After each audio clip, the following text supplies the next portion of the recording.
Discrepancies with Art of War. I am Erin. I'm here with Brian from Common Jones, and I just told him he has the floor. The floor is mine. The floor is his. He can just go ahead and talk on whatever he wants. So let's see what is.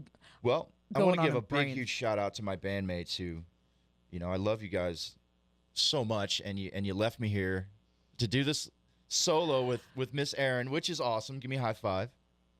Bam. We've been trying to get you in forever. I know. Last time, what was last time? Fenton flooded. Well, no, That's right. I was trapped. Well, I lived in Fenton flooded, and you live like not even 3 I live on the other side miles. of the flood from you. Yeah, we were all. Yeah, I mean, like we're both on opposite sides of basically 141 in Fenton, so neither of us could get out. I actually figured a way to get out. I through remember you. those conversations. Yeah, I we were was texting like- each other back and forth, like, "You okay? Can we get out?" I was like, "I'll get a boat. Bring a sandwich." And I had a friend that worked for MoDOT that told me to back way out. I was like, Yeah. okay, but it was after the radio date, so we had to cancel. Yeah, Mother Nature kept us away. And I actually just set up this with you last week, was it? Yeah, At Pops, yeah, pretty week much. before. I was like, dude, I have one date left. Come in. You and Mike were there. I'm like, please. Yes. And you hit me up 2 days later, like, okay, we'll come in. I and felt I'm we so had to glad do you it. did. 'Cause Exactly. We've been trying for so long to get here. Right. And it was short notice, so of course, the dudes aren't here. They all have jobs, responsibilities. I know, Steve has adulting. a kid. It's their Yeah. daughter's birthday, right? Yeah, big ups to her. It's her 10, Shout out. 10 years old, man. 10 years old. Wow. Little Cynthia. It's unbelievable. So, yeah, dude, they all have, jobs and responsibilities. Just because they're not here doesn't mean they don't care. Are some of them listening, do you think? I'm sure they are. Well, hey, what's up, guys?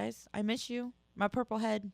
And Purple Head My misses purple you. head misses you. Yep, I miss you too, guys. So, But yeah, we're doing amazing things. We're back on track. We got a 6-month plan. We've got 7 songs done on this new album, and do you know how many tracks it's probably going to be? we're looking at about 10. Okay. So we have So that's a solid we have full length. 3 that are finito. They are done, Right. and then we have 4 that are in mix mastering stage. Okay. And we have 3 more to go and actually finish tracking and do all that jazz. And we go back to the studio on February 9th. Okay. And Do we're you gonna- want to explain to the masses the actual process of recording? And we just referenced the mixing, mastering, Yeah, and then all sure. this stuff. How does that work? Because it takes a long time to get a record out. Why does it take so long? Well, first and foremost, it's a ton of get your product together, get your songs together as a band, wherever you do it, and play them 300 times until you are so comfortable with them you could do them with your eyes closed. Because when you go into a studio, you're paying money for that time. Oh, absolutely. So you don't want to It be ain't cheap. yucking around and messing around too much and just wasting your hard-earned money that you've been playing all these shows for. So You start with tracking, right? you start out with tracking. So you got to develop your BPMs. What's the speed of the song? And get your drummer playing on that. And he's got to get real comfy with just him in a room, sitting by himself, Banging the skins. just banging away to a click, just going beep, boop, beep, boop. It's kind of maddening. But Chris was amazing. I mean, that guy is a human time machine. I mean, he's on it. He is a metronome. He's just a human metronome. Yep. And he went in there, he knocked these 4 songs out super fast, and then you start layering. So then we have the bass part would come in. So I went in the studio, and I throw on the headphones, and it's just me and Gabe sitting in a room, and I put my parts down. Mm-hmm. And you do it, each track, 3-4 times, listen to each take. If you screw up, you can punch right in, Right. So it's not like start to finish be perfect, because I don't know how they did it in the 70s. I really don't. Like, those albums were so amazing, and they had to do them so one-take long. Charlies, It probably took so long. And so, as you can see, this is how albums just take forever. Right. So you want every member of your band to be confident that in a year from now, they're listening to it, and they go, on this chorus of this song, I can't believe I hit that note, or I didn't hit that note, or why did we do this fill? And you know? even after you have it all laid down, you do all that. Then it's up to your producer, your engineer. You get your first mix back, your rough mix. Yep. You get your second mix back. Yep. Give them your You're thoughts, you're your critiquing input, them your like crazy. edit. Get your third mix back. Usually it's only 3 before you get your fake master or whatever. Yes. Give the critiques. Say what you want them done.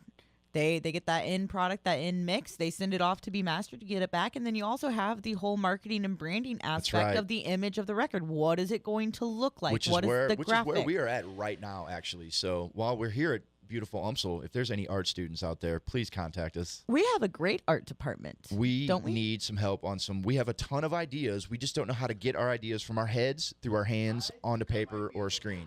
I would say also talk to Travis Major. Yeah, I'm going to give him a shout out because I know that name. Why do I know that name? Have you seen my tattoos? Yes. He has done all my tattoos. Okay. He is an artist at Top Shelf Tattoos. So if you're familiar with Top Shelf, he used to be in a band called The Former Me. Okay, yes. He's not anymore. I met Travis. I just met him like last week, like officially. Like we officially met. He is a great dude. Was it at Del Mar Hall? I don't know. I think it was. It might have been. But I was all over the place that night. But no, he's great, you know, and I'm speaking, again, this personal thing, but when I go in to get my tattoos, that's what I have. I have a rough idea in my head. I'm like, okay, I know, like, I have a For the City tattoo. I was like, I know I want an anchor to reference self-sabotage. I know I want an umbrella because that was a working title of the other song. I know I want these lyrics.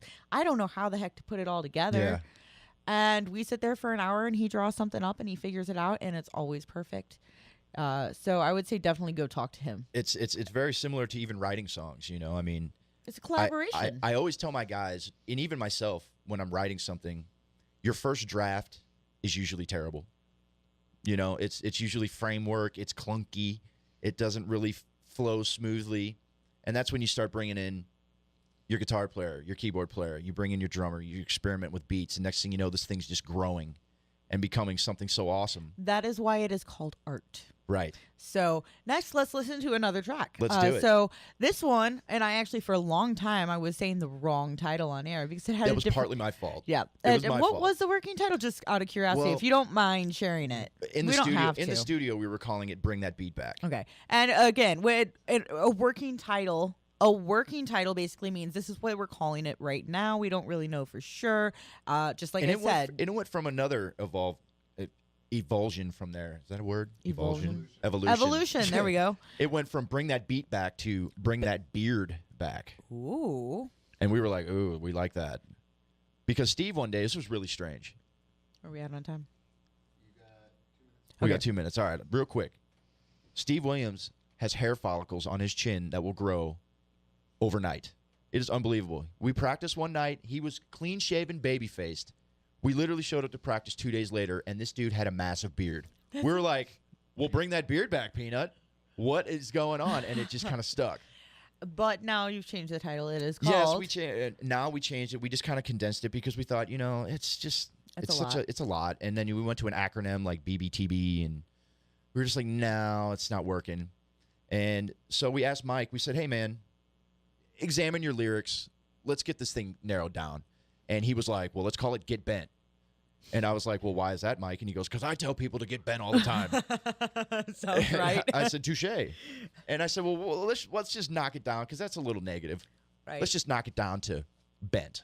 And don't you have with a wrench in parentheses? Or is that just for you? No, I don't think so. No, it's just bent now? Just bent, yeah. Bent? Just bent. Okay. So, I guess we'll listen to it. This is your band. This is Common Jones. This is Common Jones. This is Bent.